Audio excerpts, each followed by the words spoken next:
So if my husband beats me every Friday night when he gets drunk, I can predict that. But what I cannot predict is where am I going to go with 2 small children?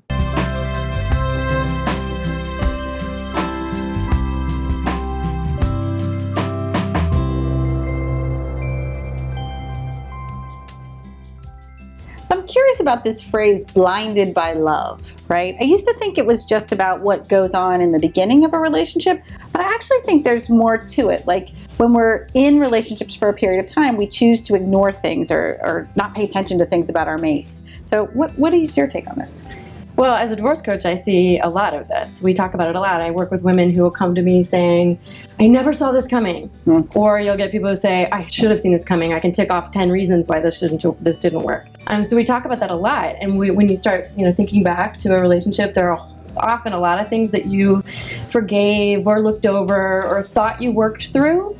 And I think to some degree that's necessary. If I let my husband's socks on the floor make me nuts for 10 years, then it's, all the little things will be destructive to a relationship. And so to some degree, when you're in love with somebody, you need to have a little level of forgiveness, that's ongoing. But I find that it's really problematic when you're overlooking really destructive things. There's some problematic, troublesome things that if you're blinded to that, then I feel like they eventually will rear an ugly head, but not necessarily. And you can live for a very long time in a place of pain if you don't take a look.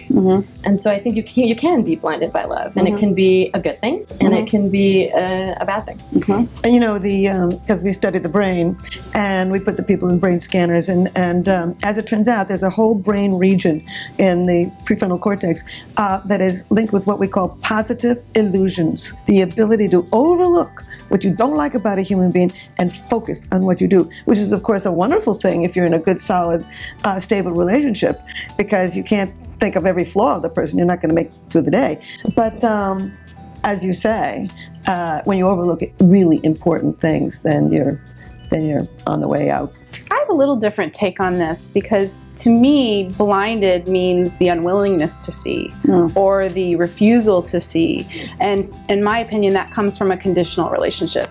It comes from, I won't look at that I don't like about you, and you're going to ignore this for me, and then but that's fear-based. That's not really love. And I know there's varying degrees of that. But to me, when 2 people are truly in love and it's mutually conscious, yes, there may be things you don't like, but you're willing to overlook that. You're willing to be unconditional with them and say, yes, I don't believe that, or there's things that we are different about, but I'm going to embrace all of this and work together. So blinded by love, I didn't see this coming. Yes, they did. They didn't want to. They were unwilling to see it because they wanted something to happen and they were attempting to control it, which is also fear. But when you're willing to be very truthful and really allow yourself to be that vulnerable in a conscious relationship, that's where you don't have to worry about any of that. Now, I second all this. Okay? But there's another aspect that I've seen in my work with people, and that is there are some that can't see it. In other words, the woman who stays in an abusive relationship and then she puts the sunglasses on to hide the black eyes and says she hit the door. There's some people don't want to be that victim, but they need to be. And this is what I found is very interesting. They overlook certain things because for them, it gets them through. And typically that comes from a traumatic formative years.